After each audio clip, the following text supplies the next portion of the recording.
Tudo bem, vamos lá. Sistema genital. Acho que para estudar o desenvolvimento do sistema genital é interessante você ter uma noção basal de como é que as coisas vão funcionar. Tá? É importante você saber que você tem uma genitália interna e uma genitália externa. E é interessante saber também de onde que essas estruturas vêm. Tá? Então vamos lá. Vamos começar aqui pelo homem. Tá? O homem ele vai ter uma genitália interna. Tá? A genitália interna ela vem do ducto mesonéfrico. Tá? Aquele mesmo, tá? Aquele mesmo ducto, tá? Que serve como rim intermediário, tá? Na metade do desenvolvimento do sistema renal, tá? Ele é formado pelo cordão nefrogênico, né? Que é uma diferenciação do mesoderma intermediário, né? No embrião. Tá? Então, o desenvolvimento do ducto mesonéfrico vai gerar a genitália interna masculina. O que é a genitália interna masculina? Tá? Vai ser o epidídimo, tá? O ducto deferente e a vesícula seminal. Tá? Então, assim, para entender isso aqui, pensa na gônada. Tá? Você tem aqui o testículo, os anexos do testículo até chegar na uretra prostática, basicamente, né? Que é o que? O epidídimo, aí ele sobe, né, no ducto deferente, dá a volta aqui na vesícula urinária, aí você vai ter o que? A vesícula seminal, né? E aí segue em diante para a uretra, né? Então, essas três estruturas vão ser a genitália interna masculina. E enquanto a genitália interna feminina, aliás, eu escrevi homem, vou escrever mulher, né? Mulher, tá? Ela vem do ducto paramesonéfrico, tá? Ducto paramesonéfrico, tá? Bom, de onde é que vem esse ducto paramesonéfrico, né? Porque aqui no ducto mesonéfrico, você sabe que ele vinha do mesoderma intermediário que gerou o cordão nefrogênico, tá? Aqui no ducto paramesonéfrico não, tá? Ele vem do próprio epitélio celômico, tá? Do epitélio celômico, tá? Então é interessante não confundir isso, tá? Bom, e aí o ducto paramesonéfrico vai se desenvolver também, tá? Vai se diferenciar mediante estímulos, né? Na genitália interna feminina, que vai ser o quê? Vindo lá do ovário, que nem a gente fez lá com o testículo, o primeiro anexo do testículo, né? O que seria o epidídimo, mesma coisa aqui, o ovário, do ovário você tem a tuba uterina, tá? Depois da tuba uterina você tem o útero, e depois do útero você tem a parte superior, tá? A parte superior do canal vaginal, tá? Então essas daqui vão ser as três estruturas que vão ser originadas a partir do ducto paramesonéfrico, tá? Bom, o que é bom saber também é que o ducto mesonéfrico ele também tem o nome de ducto de Wolff, ou ducto wolffiniano, tá?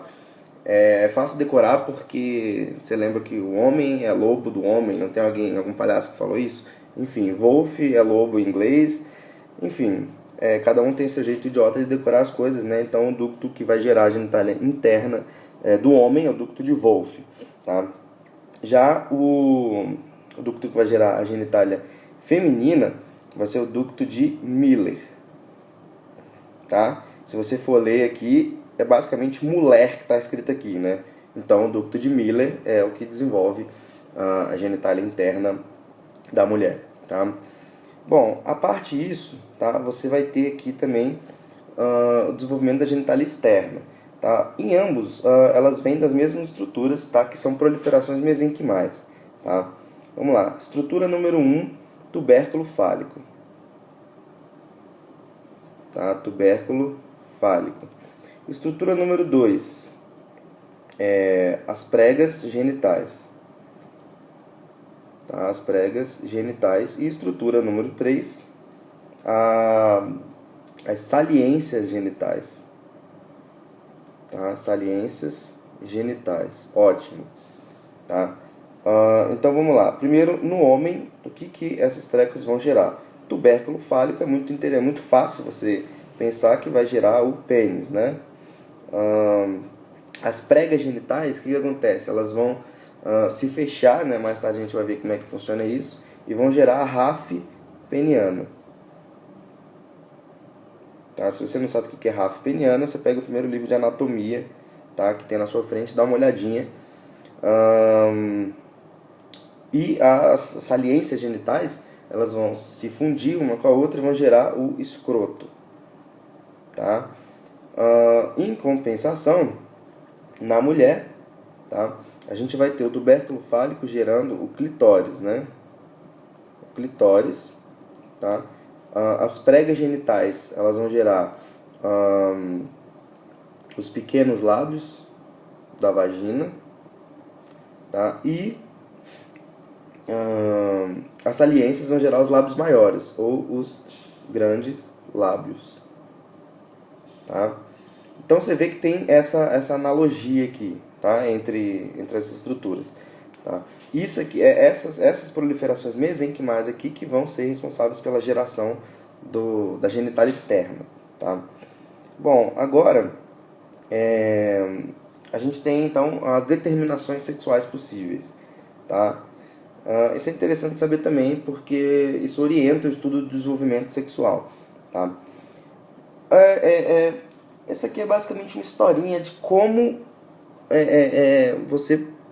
de como é que o seu sexo ele vai sendo determinado à medida que você vai se desenvolvendo, tá? E os diferentes tipos de determinação sexual que você pode adquirir, tá? Então, a primeira determinação sexual é o sexo genético, tá? Sexo genético, quem determina o sexo genético é a fecundação, ok? Fecundação. Por quê? Porque ela vai determinar se você vai ser um zigoto XY ou se você vai ser um zigoto XX, ok? É basicamente isso, o sexo que está lá mostrando no seu cariótipo, tá? Depois, o sexo genético vai determinar o próximo sexo, que é o gonadal, tá? Sexo gonadal.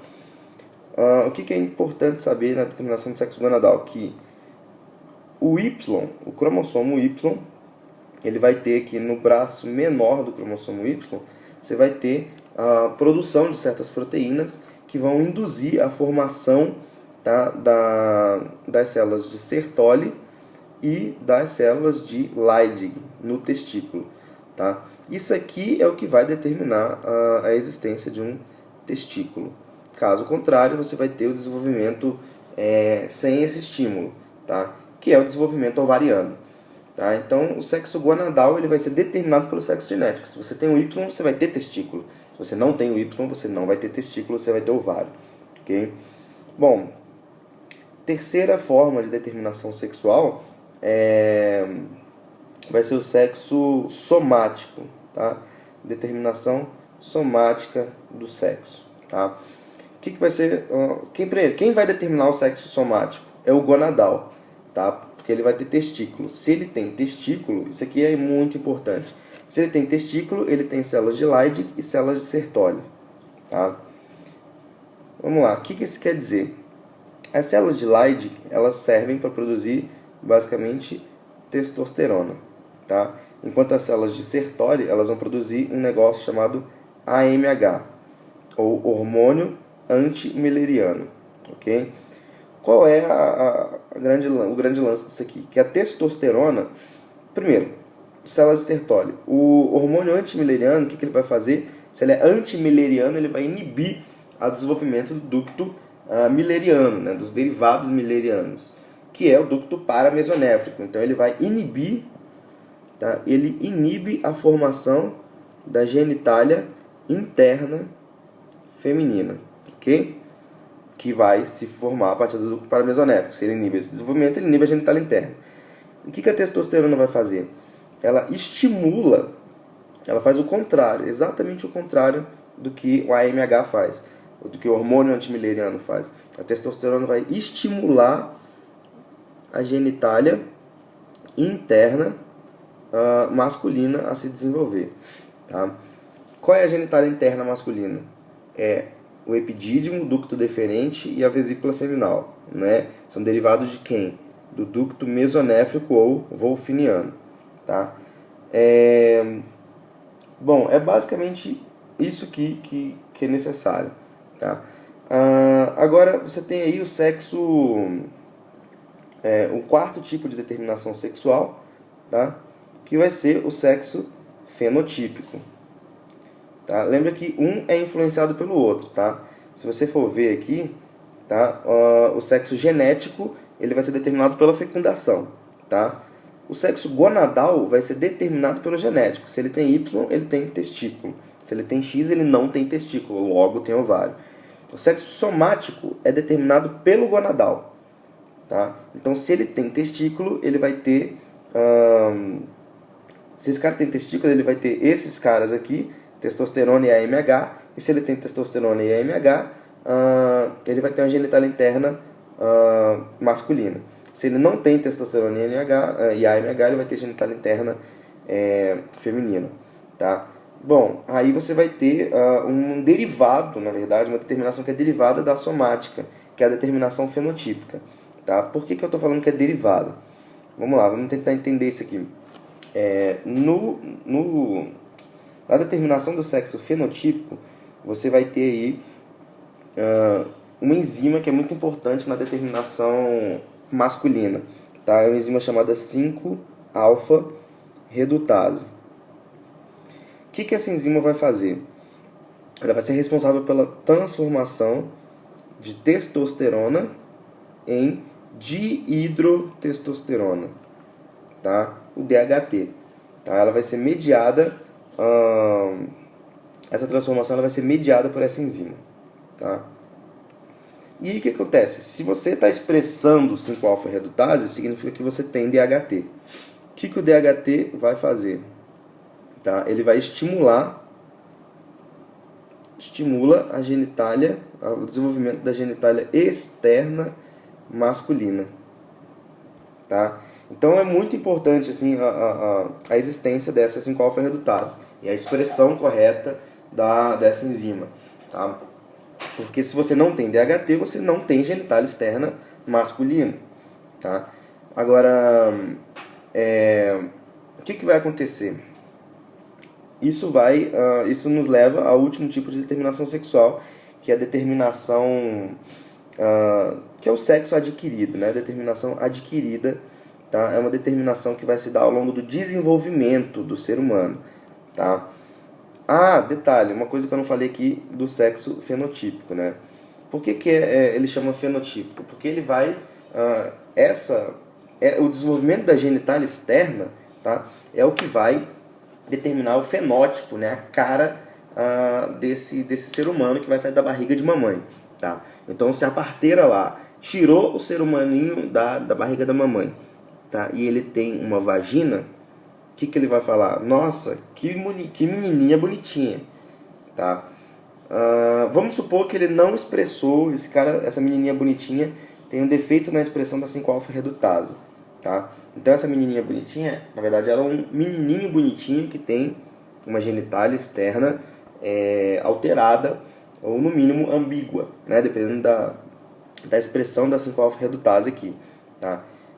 Esse que é o negócio, entendeu? Ele tem um fenótipo de mulher, então você vai falar que é mulher. Muito embora o sexo gonadal seja testicular, o sexo genético seja XY, o sexo somático seja uma genitália interna masculina, mas por causa da 5-alfa-redutase, ele não tem genitália externa masculina. Então você vai falar que ele é mulher? Então é um sexo que é meio que outorgado no momento do nascimento a partir da genitália desse ser humano, tá? Bom, daí você vai sim finalmente para o sexo adquirido, né? É um sexo que ele é adquirido ao longo do desenvolvimento psicossocial, tá? Psicossocial do indivíduo, tá? Vai depender assim, de com que sexo esse indivíduo se identifica mais, né? Em termos de relacionamento, né, sexual como um todo, tá? Então, isso aqui vai ser uma consequência de muitas circunstâncias, tá? muitas delas não biológicas até. Tá? Bom, então esses são basicamente os 5 tipos de determinação sexual que você pode ter. Tá? Enfim, sabendo isso, aí a gente vai então a gente está pronto para entender o desenvolvimento biológico sexual. Tá? Beleza, então vamos começar. O que a gente tem que saber? Que no começo você tem uma gônada indiferenciada. Tá? Você tem uma gônada indiferenciada, que é esse bichinho aqui, ó, tá bom? Essa gonadinha aqui. O que é esse cara aqui? Primeiro eu queria apresentar esse cara aqui, relembrar quem ele é, tá? Esse cara aqui é o ducto mesonéfrico. Tá? Esse brother aqui é o ducto mesonéfrico. Tá? Aqui você tem os túbulos, né, mesonéfricos surgindo. Tá? Então esse aqui é o rim intermediário. Por que é importante esse cara aqui? Por que é importante você saber que ele é o ducto mesonéfrico? Ele está da mesma cor aqui, tá vendo? Que a gônada, que essa futura gônada aqui. Tá? Porque isso aqui é um desprendimento do mesoderma intermediário. Tá? Do mesoderma intermediário. Tá? Assim como o ducto mesonéfrico, assim como todo o cordão nefrogênico. Então ela veio do mesoderma intermediário. Ok? Maravilha. Agora, a gônada em si ela não vai vir só do mesoderma intermediário. Tá? Ela vai vir também, olha, do epitélio celômico, tá? Que você está vendo aqui. E lá no saco vitelínico, tá? Que está em algum lugar fora do embrião aqui, lá no saco vitelínico você tem as células germinativas primordiais. Essas células vão migrar através do intestino primitivo, né? Vão passar aqui pelo mesentério e vão povoar essa gônada também. Tá? Então você vai ter aqui, olha, o mesoderma intermediário, tá? O mesoderma intermediário que fez tanto o cordão nefrogênico que gerou esse rim intermediário aqui, quanto essa gônada primitiva, tá? Que está se formando. Então, primeiro, ela vem do mesoderma intermediário. Segundo, ela vem do celoma, que está aqui, olha, que vai envolver, né, esse pedaço de tecido aqui. Então, do epitélio celômico. Tá? E, terceiro, ela vai vir das células, precisa ter ovogônias ou espermatogônias, né? Então, essas espermatogônias ou ovogônias, elas vão vir das células germinativas primordiais. Tá? Então essas são basicamente os três tecidos que vão desenvolver na gônada indiferenciada final, né, na sua versão final. Beleza, o que está acontecendo aqui? Essa gônada começa a se desenvolver, né? Você tem a proliferação, né, desse tecido, e você começa a gerar isso aqui que a gente chama de crista urogenital. Tá? Crista urogenital aqui no celoma. Tá? Daqui, da crista urogenital, vão começar a surgir evaginações, tá? São proliferações, na verdade, do epitélio celômico, que vão formar cordões radiais, nesse sentido aqui, tá vendo? No sentido radial aqui, se isso aqui fosse um círculo, né? Então, vai ficar mais ou menos assim o esquema. Tá? Ó, esses cordões radiais aqui que se formaram, ok? Esses cordões eles vão começar a meio que espalhar essas células que estão aqui dessa massa de tecido, tá? De modo que elas vão começar a se separar, tá vendo? Elas vão virar essas populações celulares aqui roxinhas, tá? E você vai ter a migração das células germinativas primordiais para cá, tá? Que são essas células mais clarinhas aqui, as células germinativas primordiais que resolveram migrar para cá, tá? Detalhe aqui que eu botei mais um elemento aqui que não tinha antes na outra figura, tá? Esse aqui é o desenvolvimento do ducto paramesonéfrico, tá? Do ducto paramesonéfrico. Por que para? Porque ele fica adjacente ao ducto mesonéfrico, tá? Que está aqui completamente fora de proporção, tá bom? Esse ducto paramesonéfrico ele vai vir, olha, do epitélio celômico, tá bom? Do epitélio celômico que se desprendeu, formou essa estrutura cordonal aqui que vai se canalizar, tá? É o ducto de Miller, né? O ducto de Miller, então, ele vem do epitélio celômico, enquanto o ducto wolfiniano, que vai ser esse brother aqui, ele vai vir do mesoderma intermediário, olha a diferença, tá? Beleza, então o que você tem aqui? Você tem essas proliferações aqui do epitélio celômico, né, em sentido radial. Você tem as células mais clarinhas aqui, as vinho, essas células cor de vinho aqui, roxas, né, que são as células germinativas primordiais, que vieram lá do saco vitelínico. E você tem as células mais escuras, que são as células que já estavam aqui, olha, tá bom? Que veio do mesodermo intermediário também, que nem o ducto mesonéfrico, tá? Então você tem aqui basicamente os três tecidos agora, tá? Que vão formar essa gônada indiferenciada, tá? Aí a gente vem pro desenvolvimento da gônada masculina, tá? O que vai acontecer na gônada masculina? Você vai ter uma proliferação de células ao redor aqui desses cordões, tá? Dos cordões. Ah, esse detalhe, esses cordões têm nome, tá? São os cordões. Isso aqui é uma palavra que está escrito cordões, tá? São os cordões sexuais primários, tá? Então são os cordões sexuais primários, tá? Beleza? Sensacional. Então vamos. Você vai ter essa proliferação de células aqui, umas células brancas, células albas, né? Que é uma camada chamada albugínea, ou simplesmente túnica albugínea, que com certeza você já ouviu falar.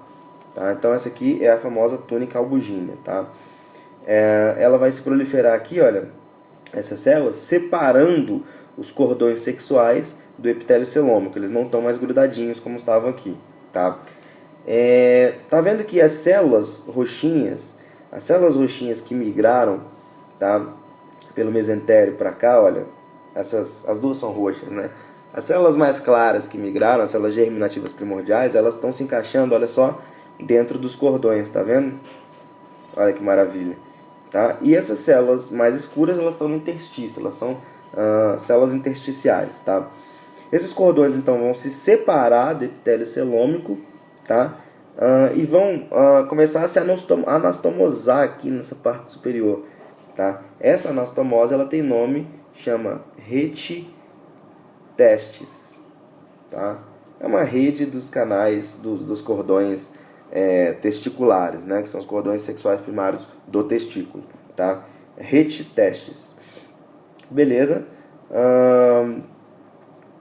Tá aí, essa é basicamente o desenvolvimento o desenvolvimento primário, assim, né, inicial da gônada masculina, tá? Você vai ter aí ainda o desenvolvimento dos derivados do ducto mesonéfrico, tá? Quando os derivados do ducto mesonéfrico começarem a interagir com essa construção aqui, com essas estruturas, aí você vai ter a formação da genitália interna casando com o testículo bonitinho. A gente vai ver isso mais pra frente, tá? Ok, tudo bem. Acho que... Ah, tá. Deixa eu falar aqui também do que vai virar o que, tá? Nessa brincadeira, tá? Bom, você tem aí as células germinativas primordiais que estão aí dentro dos cordões, né? Ó, células germinativas primordiais. O que essas bichinhas vão virar? Elas são células germinativas primordiais. Então elas vão se desenvolver, é óbvio que elas vão se transformar nas espermatogônias, né? Tá? Então elas vão se diferenciar nas espermatogônias. Que mais? Essas células que estão no interstício, tá? Essas células aqui mais escurinhas, tá? Que não são as células germinativas, ou seja, as células do mesodermo intermediário que já estavam lá, tá? Que já estavam lá, né? Que se diferenciaram junto com o cordão nefrogênico, né? Então aqui, ó, mesoderma intermediário. Essas células vão virar o quê? Essas células vão ser as células intersticiais, que estão no interstício dos cordões, tá? Bom, você sabe que o nome para células intersticiais do testículo é células de Leydig, tá? Isso é a histologia básica, tá? Então, o mesodermo intermediário, as células do mesodermo intermediário vão se diferenciar em células de Leydig, tá? Bom, e você tem o epitélio celômico, né? Que aqui está representado pelos cordões sexuais primários, tá? O que os cordões sexuais vão virar? Eles vão virar as células de Sertoli, que foram as que ficaram faltando aqui, né? Vão produzir o hormônio antimileriano, ok? É interessante lembrar aqui que esses cordões sexuais, tá? Quando chegar na puberdade, tá? Quando chegar na puberdade, eles vão se canalizar, tá? Eles vão sofrer um processo de canalização e vão formar os túbulos seminíferos, tá? Os túbulos seminíferos, tá? Agora tudo fez muito mais sentido, né? Porque você tem as células, você tem aqui células germinativas primordiais ocupando o espaço desses cordões sexuais, tá? Que é onde vão se desenvolver os espermatozoides, né? E vão andar pelos túbulos seminíferos até o epidídimo, onde eles vão sofrer o processo de maturação, tá bom? Então, esse é o desenvolvimento inicial da gônada masculina, tá? Agora na gônada feminina, né? É um processo muito semelhante, tá? Aqui estão os cordões sexuais, tá? Da gônada feminina, tá? Cordões sexuais aqui. Aqui está a anastomose dos cordões sexuais. Se a anastomose no homem chama retitestes, a da mulher é fácil de você pensar que vai chamar retiovari, ou qualquer coisa do tipo, né? Retiovari, tá? Ela tem uma função, tá? A retiovari. Aqui você tem a formação desses cordões sexuais, tá? Agora, é diferente, tá? Esses cordões sexuais aqui, que são cordões sexuais primários, tá?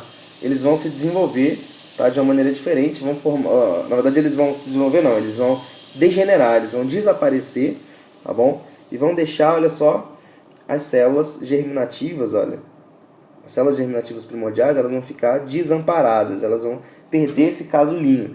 Quando elas perdem esse casulinho, o que acontece? Elas vão ficar vulneráveis à ação da retiovari. Aí entra a retiovari, que não vai degenerar, né? A retiovari, ela vai produzir, tá, um treco chamado fator iniciador da meiose, tá bom? Porque assim, você sabe que as células germinativas na mulher, elas estão na meiose 1, tá? Então elas têm que começar a meiose de alguma maneira, né? Elas pararam na meiose 1, tá? Então elas vão começar não, e outra, a meiose 1 que elas param, ela acontece já no período fetal. Então é essa hora que tem que acontecer a meiose 1. Então é muito fácil você pensar que alguém tem que produzir um fator iniciador de meiose para essas bichinhas começarem a funcionar, começarem a se desenvolver, tá? E virarem ovócitos primários, tá? Então essas células germinativas primordiais vão formar os ovócitos primários, tá? Elas são as ovogônias e vão se transformar já agora nos ovócitos primários, ok? Só que o que acontece? Enquanto elas estão sem aquela capinha, que são os cordões sexuais primários, que tá aqui desaparecendo, elas estão vulneráveis aqui ao fator iniciador da meiose, produzido pela retiovari, e vão continuar fazendo meiose 2, vão virar ovócito 2, vão gerar corpúsculo polar e tal, vai dar merda. Então alguém tem que proteger eles de novo. Daí entra o epitélio celômico. O epitélio celômico vai se proliferar novamente, você vai ter a segunda proliferação do epitélio celômico no desenvolvimento ovariano, e aí essas células vão ser protegidas novamente, veja só que lindo, tá? Por novos cordões sexuais, tá? Que vão ser os cordões sexuais secundários agora, tá bom? Que não existem no homem, né? Você está vendo que não existem no homem. E você já viu aqui o desenvolvimento de uma túnica albugínea que separou esses cordões sexuais secundários do epitélio celômico em si, tá? Maravilha. Tudo bem até aqui, né? O negócio é que esses cordões sexuais primários, eles vão começar a se fragmentar, tá? E essa fragmentação, olha que coisa bonitinha. Ela vai gerar, veja só, umas florzinhas, tá vendo? Que aqui no meio você vai ter uma célula germinativa primordial que virou ovócito 1. Então você vai ter o ovócito primário, tá? Ao redor do ovócito primário você vai ter as células do epitélio celômico, que viraram cordões sexuais secundários e que aqui estão virando as células foliculares. Olha que lindo, tá? São florzinhas, né? E essas células aqui, que eu não desenhei no outro slide, né? Essas células mais roxinhas são as células do mesodermo intermediário, tá? Que já estavam aí desde sempre. Elas vão formar as células da teca, tá bom?